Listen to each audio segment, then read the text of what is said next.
Well, good evening, everyone. I am so excited that this is our last event of our anniversary, of my anniversary celebration. And I'm excited to introduce Rotem Shachar, who is, we'll say, Baalat Habayit. She is somebody who grew up at Temple Sinai and now is a tour guide in the state of Israel and has put together a virtual tour of Israel for us.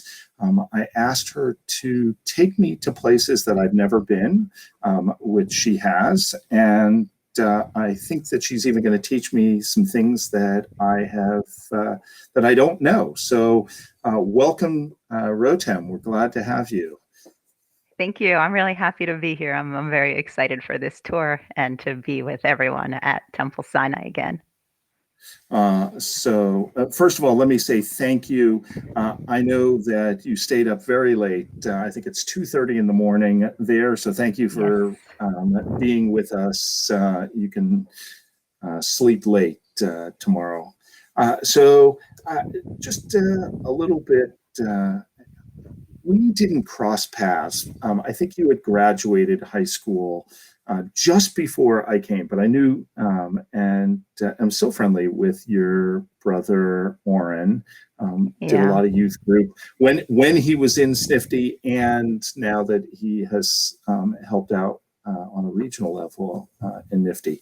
So when did you move to Israel? I moved here in January of 2009, so about 12 years ago.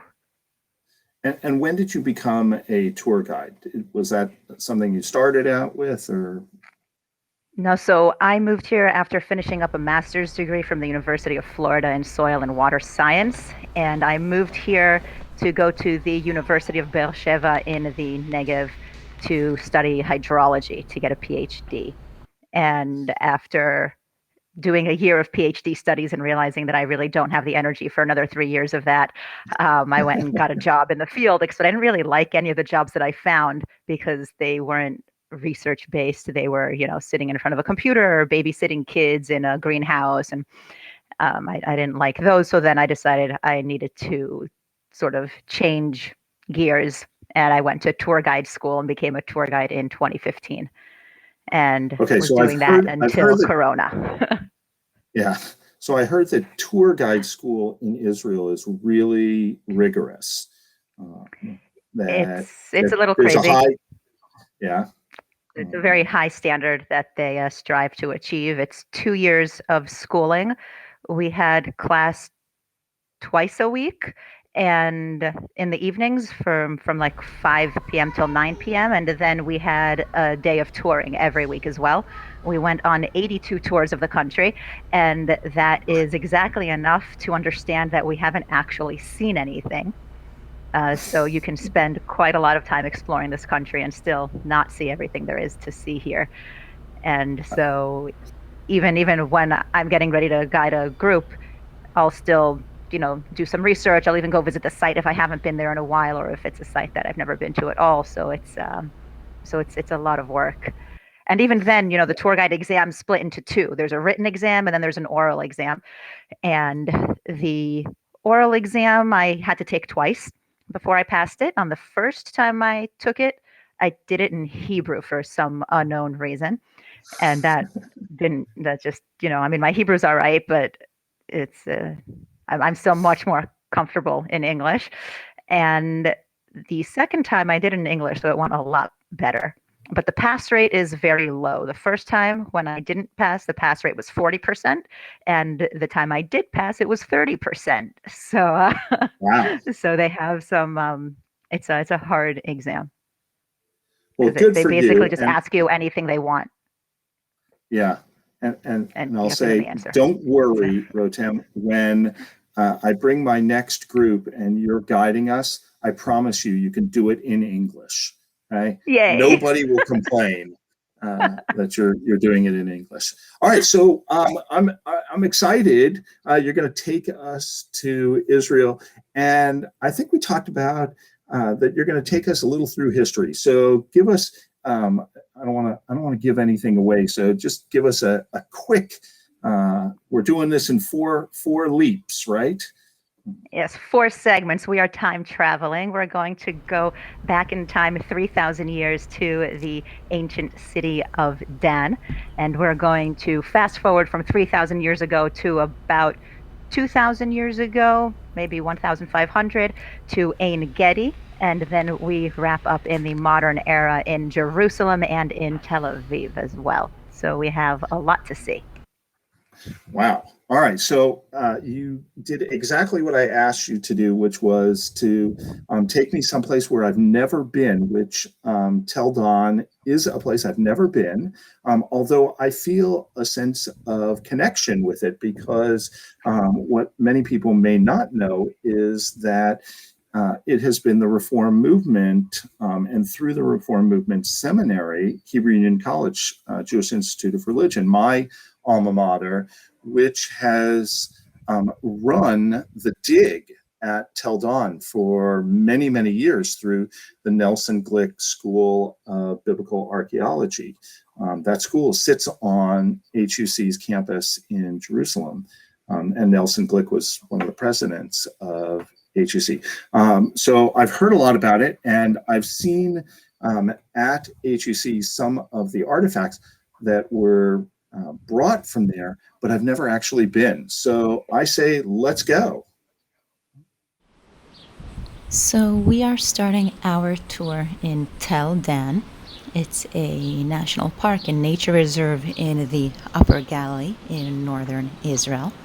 And it's important because it's a very important habitat for all sorts of different local species here in Israel, but it's also one of the main tributaries of the Jordan River. The Jordan River has three main tributaries, and the Dan Stream is the largest of the three. And so it's really what provides most of the water into the Jordan River, which in turn feeds the Sea of Galilee, which is one of our main sources of drinking water here in Israel. And so in that respect, this is a very important location. Now, in that respect as well, it's one of the reasons that this area has been turned into a nature reserve and national park in order to make sure that we keep the headwaters clean in order to preserve our drinking water and the natural environment here. And so as we walk through the park, we're seeing quite a lot of trees. There's a lot of wildlife. It's a little harder to spot, but there are quite a lot of different plant species that we're going to be seeing, and I would just like to tell you about this one. This one is called Abraham's balm, or monk's pepper, or chaste tree, and for very good reason. This plant has a unique property in having very calming effects on the reproductive systems of both men and women. And of course, it works differently on both genders. So in men, it has a calming effect on the reproductive system, meaning that it helps men control their sexual urges and desires. This is why it's called monk's pepper, because monks during the Byzantine time period, they would steep it and make a tea out of it in order to try to help control themselves, because as monks, of course, these were pleasures that were unattainable and unavailable to them. So they wanted help keeping control. Now, in women, it has a very calming and relaxing effect during the menstrual cycle. And so I have friends that live in the area of Tel Dan, and they actually, they pick it. You can use the flowers, you can use the dried fruits, you can use the leaves to make your tea. It doesn't really matter. But basically, they drink it together, because generally speaking, when a woman is menstruating, she is less likely to want to partake in sexual intercourse, and so it has a calming effect on both partners, and so you can both sit and enjoy your tea and continue with your activities on a later date. So we're now at the main entrance to the ancient city of Tel Dan. The city of Dan is here from the time period of the Israelites, after the people of Israel have been freed from Egypt, crossed the desert, crossed the Jordan River, and now they have to conquer their land. Each tribe is designated a specific area by God that's supposed to be their area of residence. And so the tribe of Dan goes out and conquers, except this isn't the area that they're designed. In Hebrew, the Tel Aviv area is known as Gush Dan, the Dan block. That's because the area of Tel Aviv and its surroundings is supposed to be where the tribe of Dan lives. Except when they went to conquer the region, they weren't able to. And so they had to find themselves a new home, a new area. And they ended up here in the Upper Galilee and conquered this area. And their capital city gets named after the tribe of Dan, and that is the city that we are about to enter. Now you can see that there's this paved courtyard right outside of the entrance to the city, and it's twofold. One, it's a sort of welcome to civilization beacon, and two, it's paved because this is where they had their marketplace, and to signify that it was kind of a part of the city, they paved the marketplace area. Now your marketplace can be either right inside the city after the security checkpoints, or just outside of the city, which is much more convenient for the merchants, even though it's slightly less convenient for the residents. So here in Tel Dan, they decided to have the marketplace outside of the city, and it's a decision that they made in a lot of cities. Like in Jaffa, for example, the Jaffa Flea Market today is on the grounds where the ancient marketplace used to be, just outside of the old city of Jaffa. So let's head on in. Now, in addition to the importance of the gate as being the entrance and exit, being the area for the marketplace, it's also where the community gathered. It's where the elders of the city once sat, most likely on this long bench that we can see against the wall. This outcropping next to it is a little more formal, a little more elegant, and was most likely where there was a larger chair or a throne area for the king of the city. So it's not only where the elders of the city sat, it's also where the judiciary system took place. People were tried at the gates of the city. So all of your legal system took place right here. And not only that, if the king was sitting here, this is also where all of your political meet and greets took place. It's where people were welcomed into the city, not only by friends, family, and loved ones, but also the more formal gatherings and the more formal events. Everything took place right here at the entrance to the city. This is a site from after King Solomon's reign. King Solomon builds the first temple, and that's going really nice and well until King Solomon dies. Once King Solomon dies, his son takes over and is in power. His name is Rehoboam. And, well, the people don't like him so much. So much so that a guy named Jeroboam decides to hold a revolt. He takes the 10 tribes of Israel with him on this revolt, and basically the united monarchy that King Solomon had is no more. You now have the kingdom of Judah, which is what Rehoboam is left with, King Solomon's son, and Jeroboam gets the kingdom of Israel, the other 10 tribes. Now, this becomes a problem for Jeroboam because, well, the temple's in Jerusalem, and that's in Judah.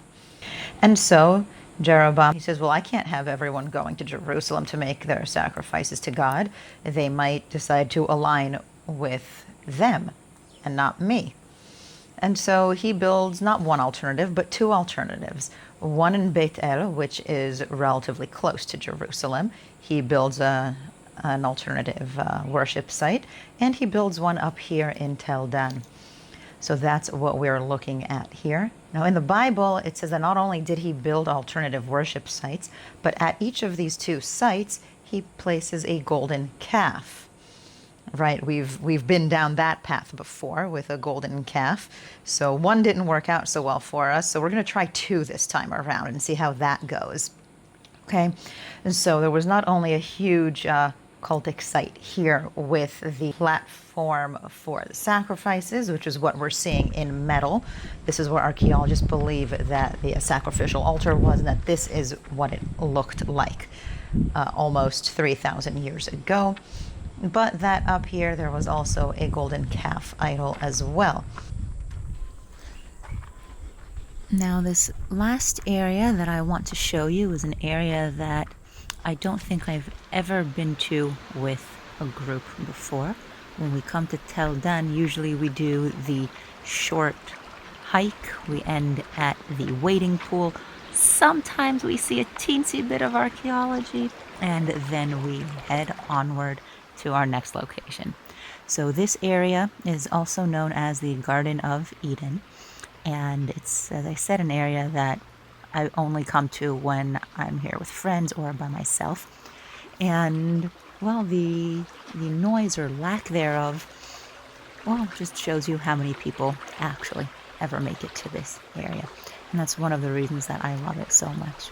You know, it got its name Garden of Eden for a reason, with the trickling water and the birds. And it's just a very peaceful sort of area to wander around in. It's also part of a very sensitive habitat for a lot of different animals. And so there are a lot of signs saying not to go into the water. And that's the reason that there's a wading pool in the more popular area of the park, because, you know, people come north to see water, to play in water, to cool down. And so they've created the wading pool in order to fulfill that need while still being able to preserve the natural environment and ecosystem for the local wildlife, so that both humans and nature can thrive simultaneously in the area. Now, the water that we're seeing is part of the tributaries of the Dan Stream, which is a tributary of the Jordan River. And so we have quite a lot of water flowing in this area.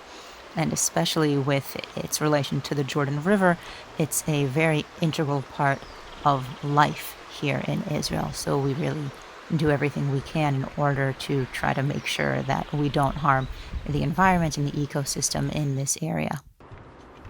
So thanks for joining me in Tel Dan up here in the northern Galilee, and I will see you at our next location. That was really cool. Now I feel like I have been to Tel Dan. So, all right. Great. Well, hopefully we'll be able to get you there in person as well. And while we were watching, I noticed there was a little bit of a stutter, a hiccup in the video. So, you know, this is fine. It's the way the internet works. Last month, I was guiding a tour of, you know, via Zoom of Tel Aviv, and we had a huge storm. The power went out, and I just, you know, left them in a Tzedek. And they were like, "Oh my God, where'd the tour guide go? She's just vanished." So it was an interesting experience. Yeah, that's got to be like a fear, both as a guide, like losing your group, and the group losing their guide. Can I tell you, I left someone on Masada once. Oh no! It was on purpose. Don't tell me that. Oh, okay. No, it was on purpose. She wasn't where she was supposed to be, and after waiting for 15 minutes, we left. Yeah. All right. So in this case, all right. So actually, since you mentioned Masada, we're going to be near Masada, right? We're going to very near Ein Gedi. Masada. Ein Gedi. All right. So Ein Gedi, I don't know whether you're going to tell this, so I won't give it away, but I am going to say that Ein Gedi is the location of one of my favorite crazy Israeli factoids. All right. Are you going to show us the rock hyrax? All right. The rock hyrax, it's a little critter. And as the son and grandson and son and brother of veterinarians, cool animal facts are, this one blew me away. So I hope you're going to tell us a little bit about their closest relative in the animal kingdom, which you will not believe anyway, no how, no way. And then also Ein Gedi, I don't know whether we'll get a chance because they're kind of elusive, but the ibex, which in Hebrew is Yael, which is one of my daughter's names, and maybe we'll get a chance to see them. All right. Anything you want to share with us, Rotem, before we go? I say no spoilers. Let's get going, and we'll see what we see. All right. Let's go. It's early morning here at the Ein Gedi National Park, and we got here at 8 a.m. right when it's about to open, because at this hour you can see things that you don't necessarily get to see when you come a little bit later during the day. This lovely creature right here is one of the reasons we're here so early. This is known as a hyrax, specifically a rock hyrax, since these are the only types of hyrax that we have here in Israel. And they live throughout the entire country. Anywhere we have rocks, we've got the hyrax. So basically, anywhere. And the rocks are really important for their survival because they like to hide behind them, under them. They use them as a form of protection against predators. And not only that, even though a hyrax is a mammal, it doesn't exactly regulate its body temperature appropriately. And so, unlike most mammals, in this respect, they act more like reptiles or, alligators, where you'll find them sunbathing out on the rocks, on the banks. And so the hyrax does this as well. And going with the Florida theme, they are actually very closely related to the manatee, which is surprising based on their look. But even more surprising is how closely related they are to an elephant. Now, these hyraxes, they are pack animals, so they will roam around in groups of 10 to 80 hyraxes together. And here we can see a lovely hyrax family eating its breakfast up here in the trees. Our next creature is known as an ibex, and these are really the reason that we came here this early. The hyrax is a little easier to find throughout the day. The ibex, however, they go up into the cliffs and the mountainside, and they go and hide not only from the heat, but also from all of the humans that come through here. Now, the ibex, as opposed to the hyrax, is only found here in the desert area. So Ein Gedi is just about as far north as you'll see them. You'll find them throughout the Negev desert, you'll find them down near Eilat, but you won't find them too much further north than this. In the 1940s, the ibex was actually an endangered species. They were being hunted for game purposes. And in the 1950s, specifically in 1955, we passed a Wildlife Protection Act in order to help protect these ibexes. And because of the implementation and success of passing this law, the ibexes are now a thriving species once again. So much so that the National Parks Authority has taken the ibex as its logo and as its symbol here in Israel. So now that we've seen some wildlife, let's continue on our Ein Gedi journey. The first part of the path is handicap accessible, and it leads to the observation deck above the first and lower waterfall. From here, you continue off-roading, so that's all that's handicap accessible, but the trail doesn't stop here. Now, what most people do when they come to Ein Gedi is they hike up to see David's waterfall and then hike back. And there's so much more to see in this park, so we're not going to see that. We are heading to the springs that this park is named after. We're heading to the Ein Gedi Springs. And the Israelis that we just saw walk by, well, this is what Israelis come here to Ein Gedi to do. They come here to spend the day in their bathing suits splashing around in the different springs and different pools that we have here, and not just to see David's waterfall.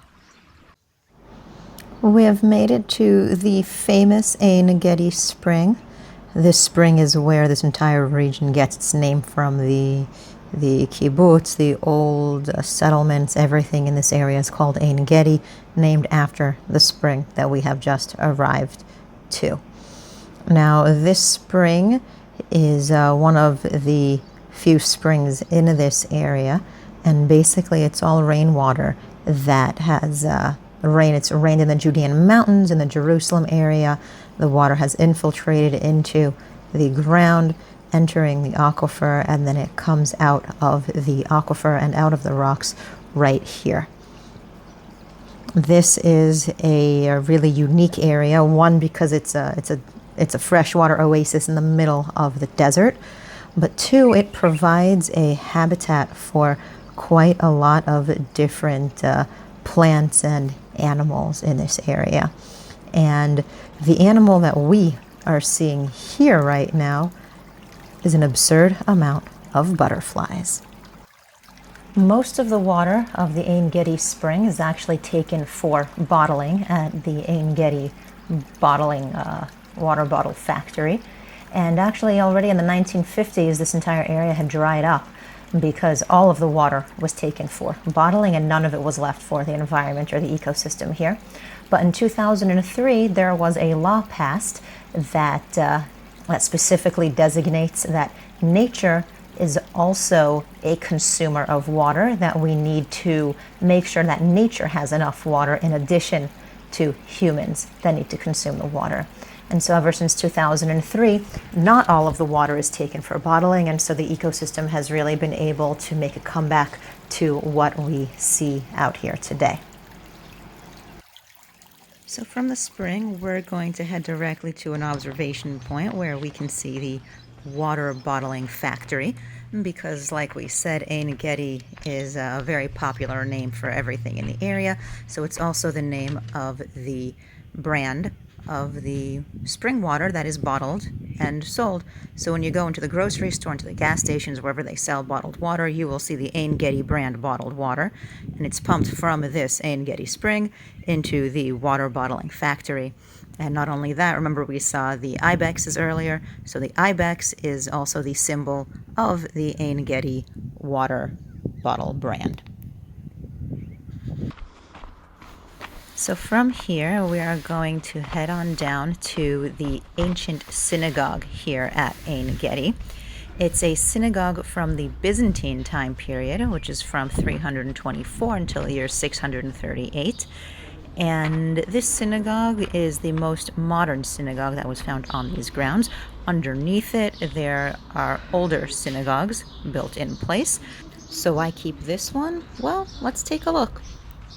Now, from here, we can see that the synagogue was, well, it was absolutely amazing. They spent quite a lot of time, effort, and money in decorating it. And here we can see some of the mosaics. Now, when we talk about mosaics, we're also talking about the different inscriptions that they had here. And here, there were quite a lot of inscriptions. Some of them have to do with thank you, donor so-and-so, for your generous donation. And the ones that we're really interested in are the third segment of text, because here it talks about the rules of the community. And that's really where things begin to get interesting. In the rules of the village, it warns people of a curse on those who start quarrels. So, no fighting allowed, no slander, no stealing, and you are not allowed to reveal the town's secret either. So what is this town's secret? Well, archaeologically speaking, Ein Gedi and this general region is well known, one, for its date production, but two, it's also known for its biblical perfumes. And so archaeologists believe that potentially the secret of the community was the way that they made these perfumes out of this tree or this plant.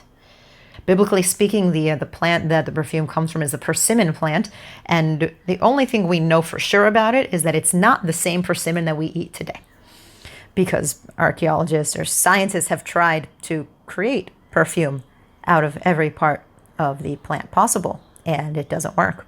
And so it's definitely not the same persimmon we have today.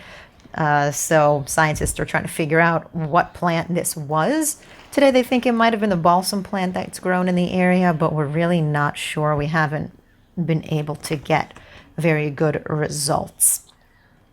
So let's look at the mosaic in the center piece of the floor. This was the main area of the synagogue.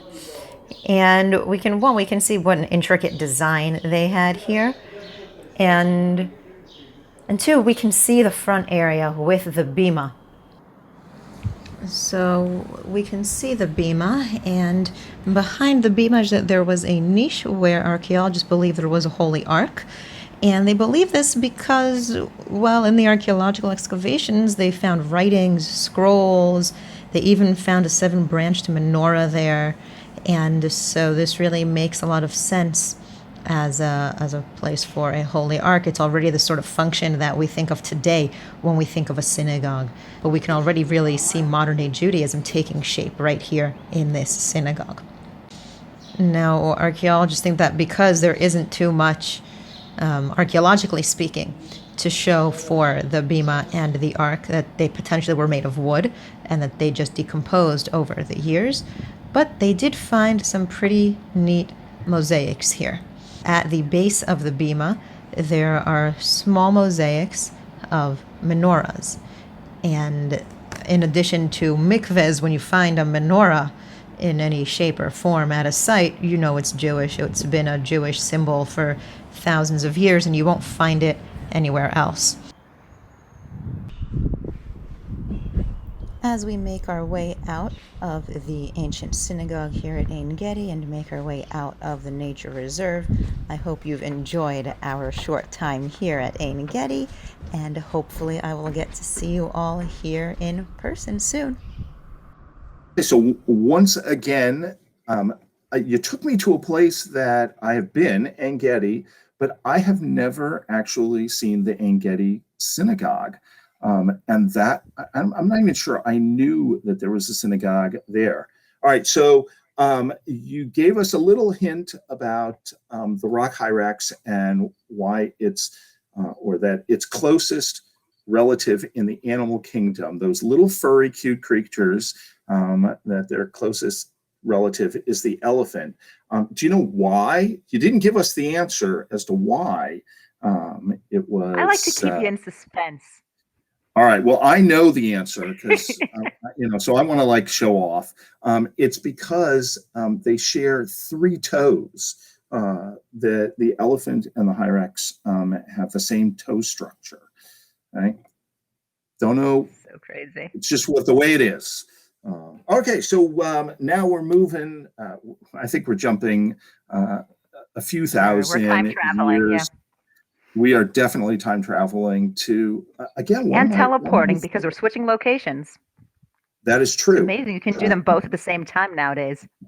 All at once. One of my favorite spots in my favorite city in the entire world. How could we not do something in Jerusalem? But rather than doing something ancient, because we could do plenty ancient in Jerusalem, to do something that is really on the cusp of modern and pre-modern. It's what started modern Jerusalem, really. For sure. So Montefiore pushed us in the right direction. Windmill. Yeah, and it's been a long time. I always walk by it, but it's really been a long time since I've gone inside. So I don't know whether you can go inside or not. You might be telling us something. And the inside has changed since you went in last, probably. Okay. Because right, last time I was there, it was a small sort of museum. It was a museum. Yeah. All right. So, well, we're going to find out. Let's go see. All right. Thanks, Rotem. Let's go. With the up-and-coming exodus from the walls of the old city of Jerusalem, Sir Moses Montefiore, a wealthy British Jewish banker and philanthropist, he devoted his life to really promoting industry, welfare, education, health in the land of Israel. And one of the ways he goes about doing this is by building this windmill. The purpose of the windmill was in order to help the poorer population that was living in Jerusalem, in order to help them churn their own wheat into flour, in order to help provide them with the living that they need in order to sustain themselves and their families. And he built this windmill on the land that he had purchased prior to the building of the windmill, of course.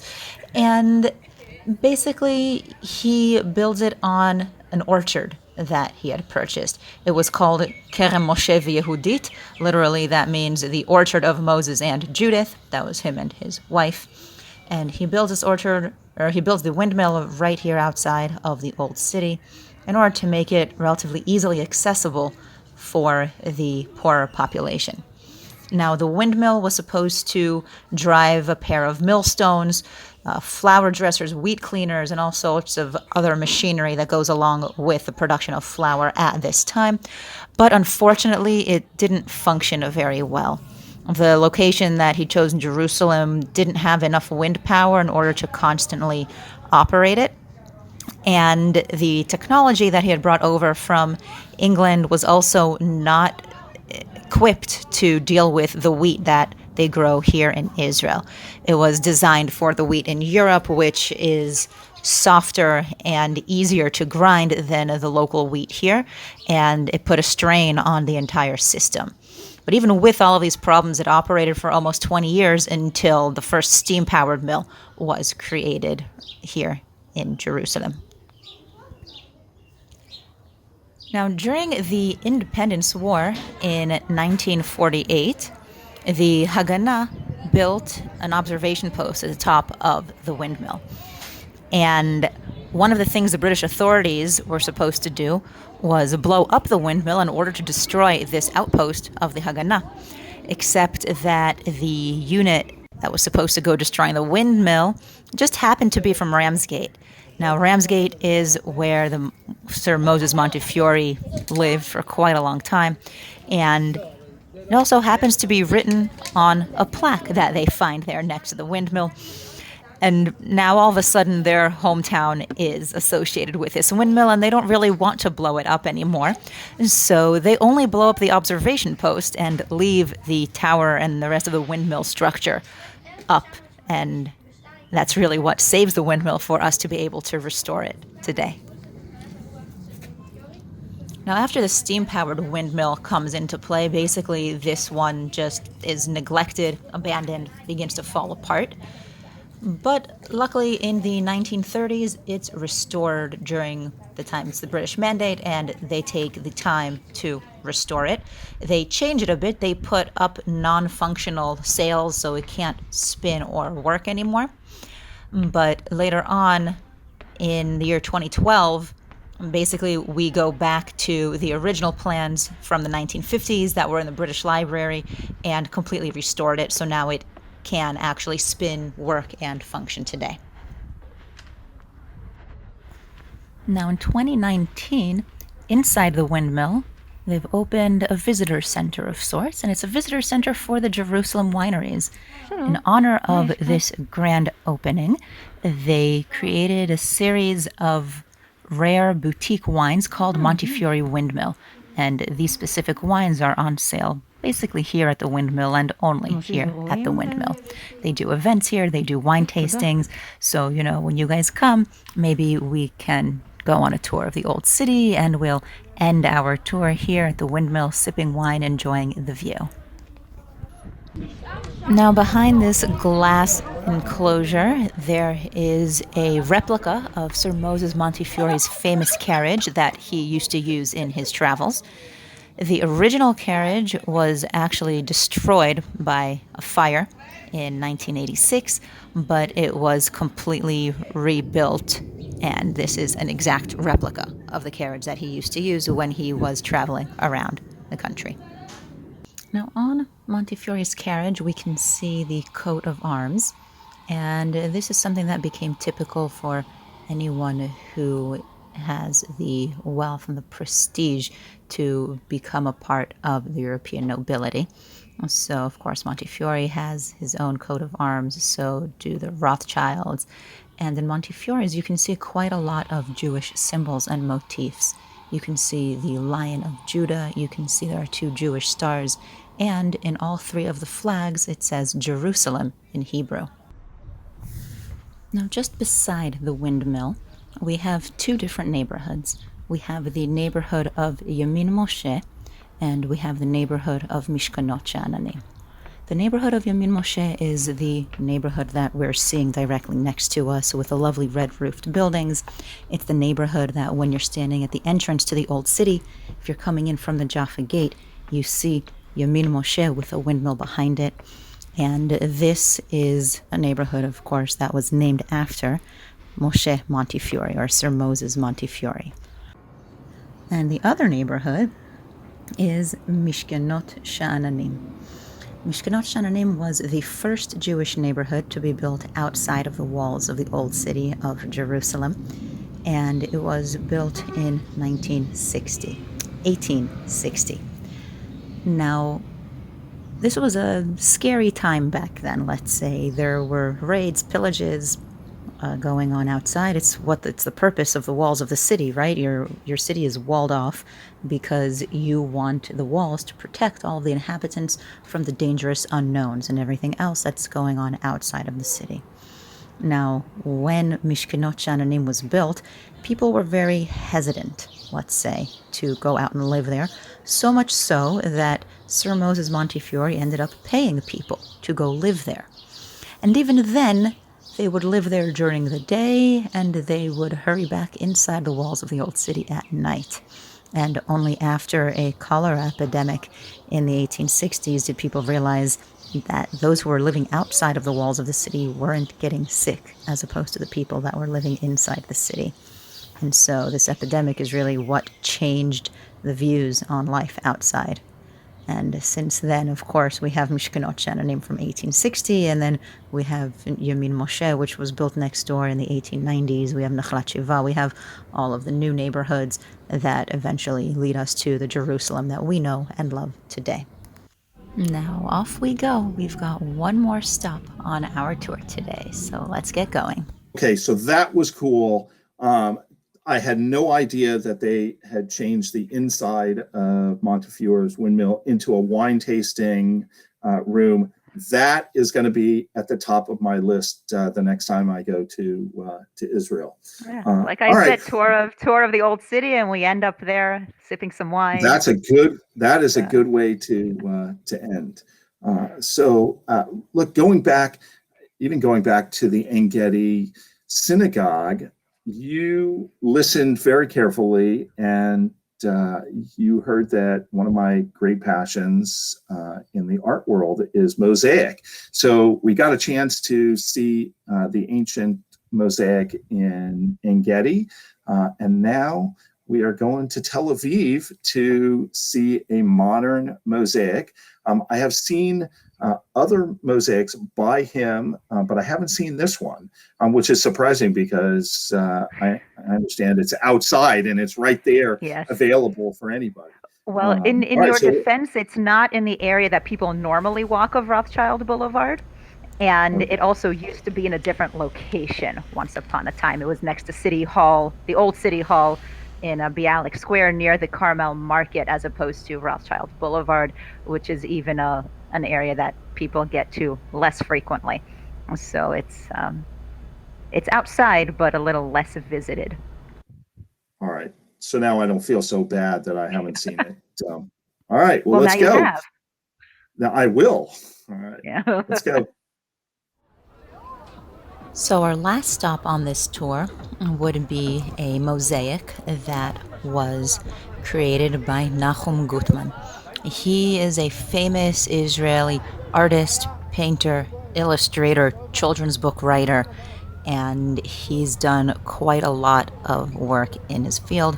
He's won quite a few awards for all of his work, both in art and children's literature here in Israel. The mosaic that we're looking at, Nahum Gutman created in the year 1976. It was originally placed right outside of the old City Hall building on Bialik Street, but when they did renovations to the old City Hall building to turn it into a museum, they did a lot of work also outside, and they had to remove this mosaic / fountain in order to do the renovations. So they took the mosaic and they did some restoration work and placed it in its new location at the very beginning of Rothschild Boulevard, just next to number 3 Rothschild Boulevard. Now, when the city commissioned the mosaic, they had asked him to make a mosaic that really represents the city and the history and everything that's gone on here. And so that's exactly what Nahum Gutman did. So let's take a closer look at what we've got here. In the center of the fountain, Nahum Gutman put 3 large mosaics, 2 of them depicting events from the Torah, and 1 of them depicting modern-day Tel Aviv. So let's start at the beginning.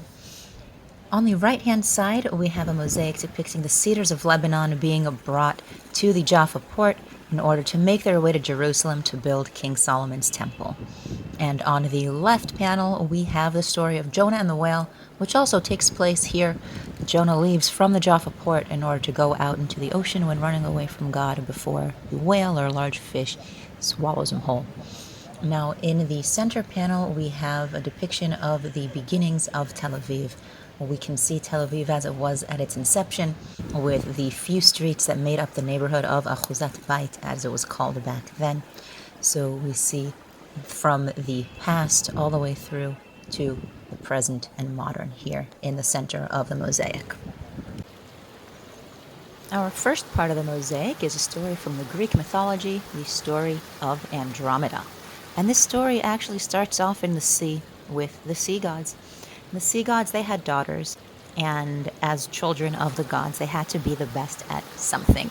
The problem was that the gods were having trouble figuring out what exactly their daughters were the best at, because they weren't all that bright. They didn't do so well in school, not in reading, not in writing, not in arithmetic, or science or social studies, or even swimming for that matter. But they were very pretty, so they must be the most beautiful of them all. And in order to prove this to themselves and to the rest of the world, the sea gods decide to hold a beauty pageant. Now, the day of the pageant comes, the sea gods are all excited, just waiting for their daughters to be crowned the most beautiful. But things don't go exactly the way the sea gods had planned, because the queen of Jaffa, Cassiopeia, is actually deemed the most beautiful. And this really angers the sea gods, and they send a storm and a sea monster to wreak havoc and destroy the city. Now, Cassiopeia doesn't really know what to do, so she heads over to Delphi to go see the oracle to get some advice. And the oracle gives her two options. The oracle says, well, you can let the sea gods destroy your city. That's option number one. And Cassiopeia says, listen, I know that's just not an option. Give me the other one. Very well then, the oracle says. Option number two is sacrifice your daughter Andromeda to the sea gods. Now, Cassiopeia doesn't really like option number two, so on her way home she tries to figure out option number three. Unfortunately, she doesn't find one. So with a heavy heart, she takes her daughter and ties her up on the port, waiting for the sea monster to come for her.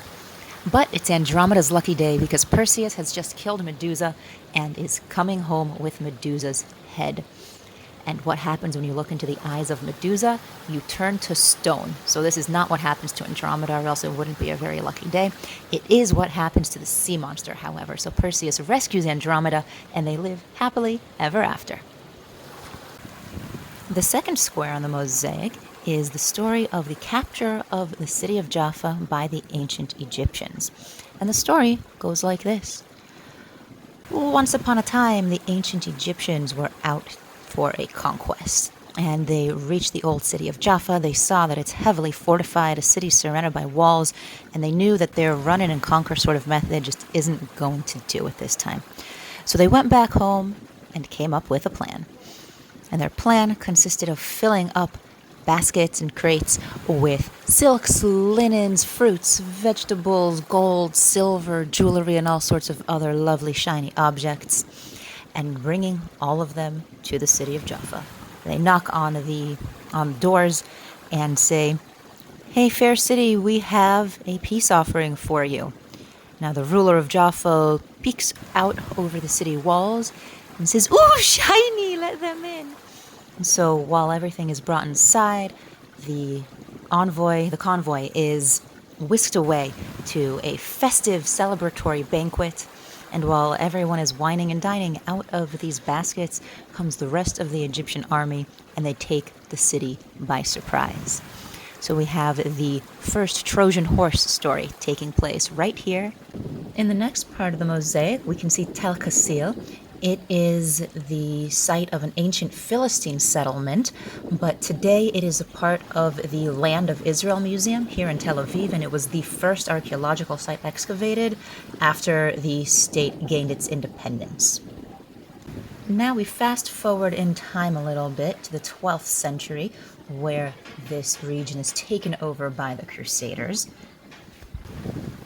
And from there, we do a hop, skip, and a jump to 1799 with Napoleon coming in and invading and conquering the city as well.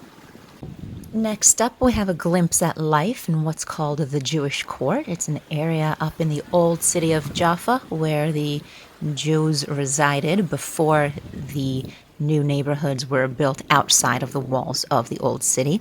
And then, of course, we have Sir Moses Montefiore coming to visit the old city of Jaffa, taking a look at the orchards. He purchased a lot of the orchards in the area in order to help out the local Jewish communities. Next up is another important piece of history.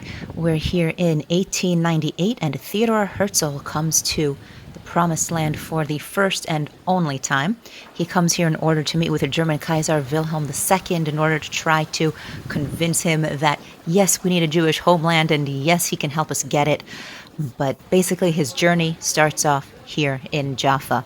Jaffa is the main port at this time, so anyone coming in and out of the country is coming through the Jaffa port, as does Theodor Herzl on his only visit here to Israel. And we're getting really modern now, as we are looking at Neve Tzedek and Neve Shalom, the first two Jewish neighborhoods that were established outside of the walls of the old city of Jaffa. Today, when we say Neve Tzedek, we are actually talking about an area that encompasses quite a few old neighborhoods, because each neighborhood was really just a little clump of 3 to 5 streets. And as things grow and expand, Neve Tzedek really took over the rest of the neighborhoods. But once upon a time, what we call Neve Tzedek was a few different neighborhoods, the first two of which are Neve Tzedek and Neve Shalom, which we are looking at right here in the mosaic. We've come almost full circle here on our tour of this mosaic, because as we started with the Jaffa port and the Cedars of Lebanon coming in order to be sent to Jerusalem in order to build the first temple, King Solomon's temple, we are back at the Jaffa port, this time welcoming in the boats of immigrants coming into the country.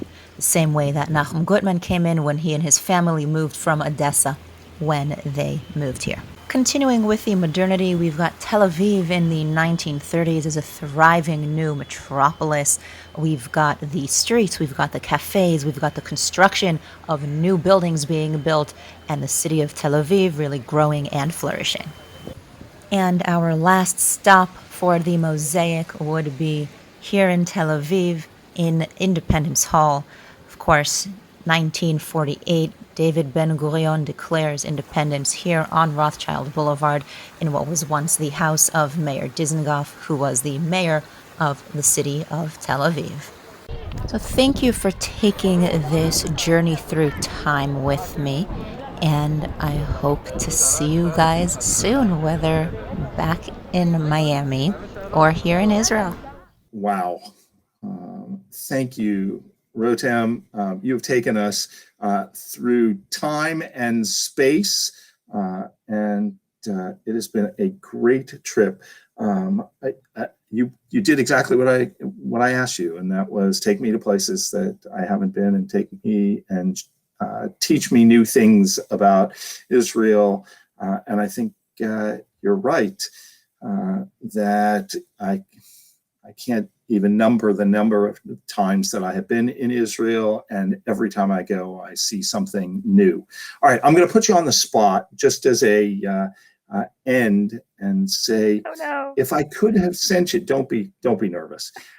If I could have sent you anywhere in Israel, what's your absolute favorite place to take people to guide them? So the first place that pops into mind is a place that I've actually never been to with a group, but we went there in tour guide school, and I really love the place. So it's in the Golan Heights. It's called El Kanatir, or Ein Kshatot, and basically they have an ancient synagogue from the time period of the Byzantines, and the Byzantine time period was from 324 until the year 638. And so they have an ancient synagogue there that they used a computer program in order to scan the ruins, and they numbered all of the stones, and then they told the computer, put it back together like a puzzle. And so based on what the computer told them, they rebuilt what they could of the synagogue. And I think that that's just a really cool place. And that that's is my favorite. really cool. That is really cool. It's almost like the Mamilla project where Yeah. when they removed everything, they put up all the stones, or they numbered all the stones, and then in one section they left the numbers on Mhm. there so that you could see how they But did there it. they knew what it looked This like was- and how they were supposed to Right. put it back. Here we Right. told the computer, okay, these are the pieces. What do we do with them?